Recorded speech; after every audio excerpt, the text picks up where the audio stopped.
adab-adab menghadapi kesakitan. Sebab banyak sangat hari ini adab yang telah dilanggari dan kita kerugian. Kalau adab ini diikuti, mengikut apa yang diajar oleh Nabi SAW, para jemaah akan mendapat pahala yang besar. Sebaliknya, kalau adab ini tidak dipatuhi, kita kerugian dua, khasirat dunia wal akhirah. Rugi di dunia kita sakit, di akhirat tak dapat pahala. Maka yang pertama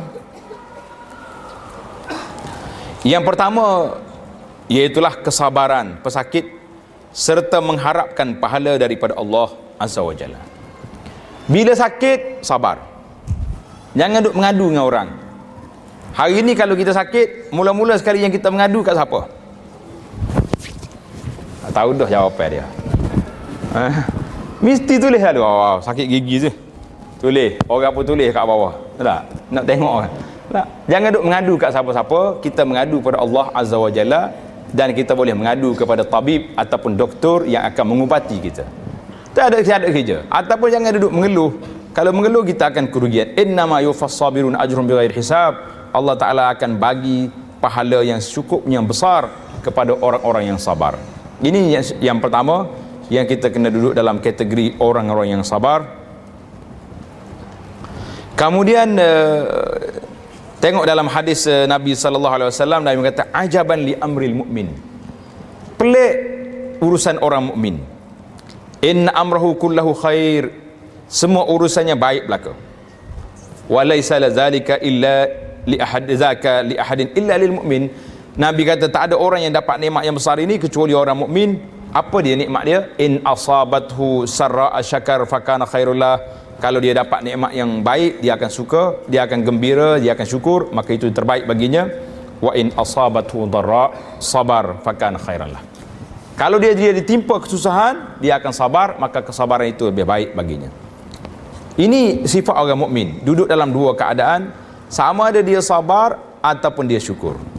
Jadi kita kena letak diri kita ni dalam keadaan sedemikian, iaitulah sentiasa bersabar kalau ditimpa musibah, dan sentiasa bersyukur apabila kita mendapat nikmat ataupun mendapat kurniaan yang Allah Ta'ala anugerahkan kepada kita. Yang ketiga, adab yang ketiga, iaitulah orang mukmin mesti sentiasa memohon kemaafan dan afiah, memohon sejahtera daripada Allah Azza wa Jalla, memohon kesejahteraan al-afiah di dunia dan juga di akhirat. Suatu hari, bapa saudara Nabi SAW yang bernama Abbas bin Abdul Muttalib radhiyallahu anhu, dia datang jumpa Nabi SAW. Dia kata, wahai Rasulullah, ajarlah kepada saya sesuatu untuk saya minta. Ajarlah kepada saya sesuatu untuk saya minta. Maka Nabi kita ajar kepada Abbas, Nabi kata, is'alullah al-afiyah, pohonlah, mintalah dengan Allah al-afiyah, minta keselamatan, kesejahteraan. Tak berapa hari, Abbas datang lagi, ya Rasulullah, alimni, wahai Rasulullah, ajarlah kepada aku apa yang aku nak minta. Nabi ajar kepada dia, ya ammi, wahai bapakku, bapak saudaraku, mintalah al-afiyah fid dunya wal akhirah, minta afiah. Jadi para jemaah di sini kita kena belajar sentiasa doa kita, Allahumma inni as'aluka al-afwa wal afiyah fid dunya wal akhirah. Ingat tak, salah satu daripada zikir petang, pagi, petang yang kita baca tu, jumpa tak dalam buku zikir pagi petang? Ada. Salah satu bacaannya yang mari daripada hadis Nabi SAW, Allahumma inni as'alukal afwa wal afiyah.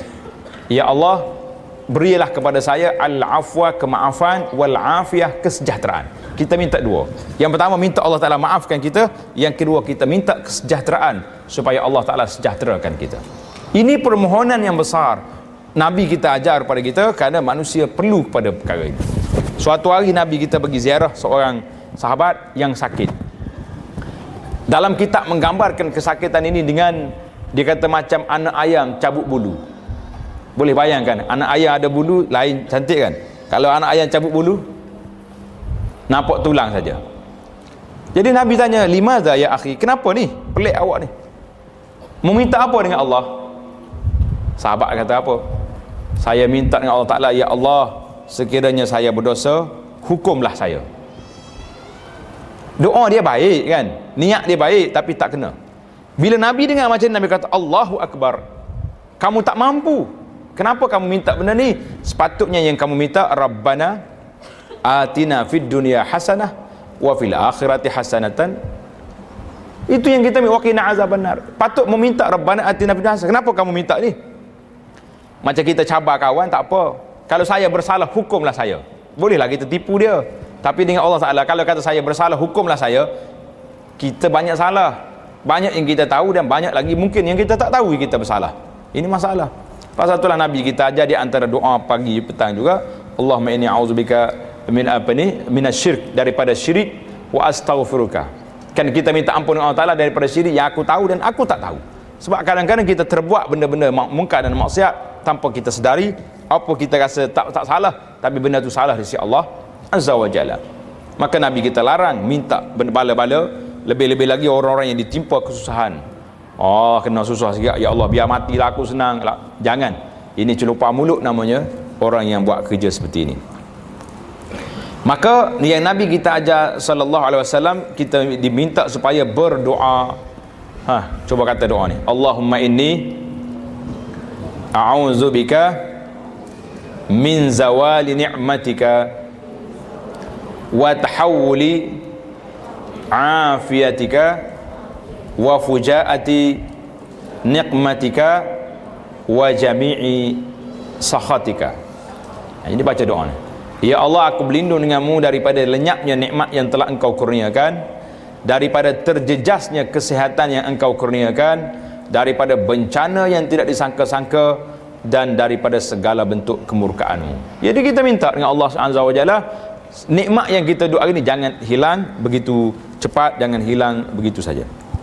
Baik, ini di antara mukaddimah pada perbincangan kita ini.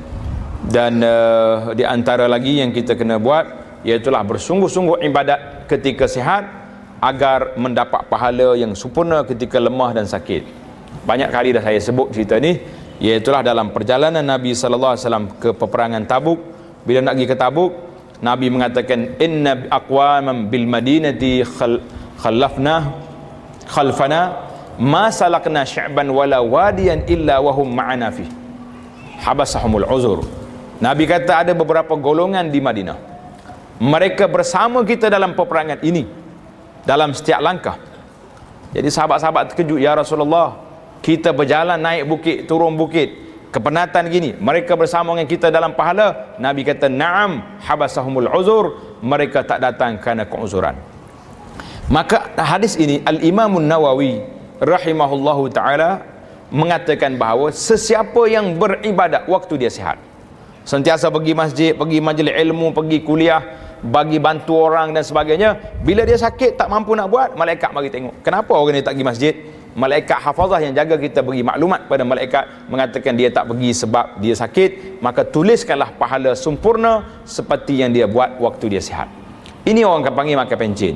Jadi kalau kita dah sakit dah baru nak pergi masjid, tak dapat lagi lah pahala ini. Maka ambillah peluang ketika kita sihat untuk beribadat sebanyak mungkin. Mudah-mudahan waktu kita sakit kita mendapat pahala yang percuma. Sama juga dengan isu berlaku pada wanita di bulan Ramadan. Ramai yang mengadu, dia kata, ya Ustaz, saya ni bulan akhir Ramadan, orang lain pergi tahajud, pergi ambil Lailatul Qadar, saya tak dapat pergi kerana tak ada salat. Jadi kita katakan isunya sama dengan isu ni juga. Kamu beribadat seawal mungkin di awal Ramadan, insya-Allah di akhir Ramadan, waktu orang duduk tahajud, kalau sekiranya kita keuzuran, pahala akan diberi sebagaimana di awal Ramadan. Ini peluang yang besar. Biasanya cerita-cerita macam ni akan banyak ditanya dan dipersoalkan oleh pihak muslimah.